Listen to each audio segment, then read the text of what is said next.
सम्पूर्णमा नमस्कार। म शङ्कर पाण्डे मुक्ति। चित्त त्यति बेला दुख्दो रहेछ झन्झन, चित्त त्यति बेला दुख्दो रहेछ झन्झन, जब मान्छे बोलेको कुरा होइन भन्दा रहेछन्। चित्त त्यति बेला दुख्दो रहेछ झन्झन, जब मान्छे बोलेको कुरा होइन भन्दा रहेछन्। जाँच उही यता भने परीक्षा उता सिधै पास गराउँछन्।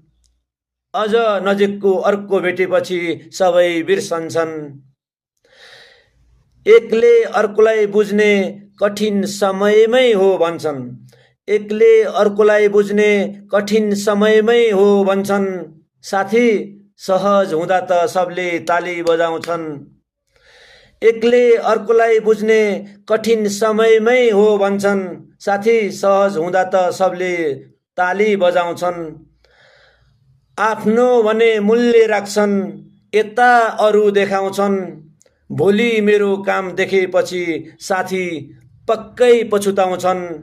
भोलि मेरो काम देखेपछि साथी पक्कै पछुताउँछन्। जिन्दगी यस्तै रहेछ। है बरै। धन्यवाद।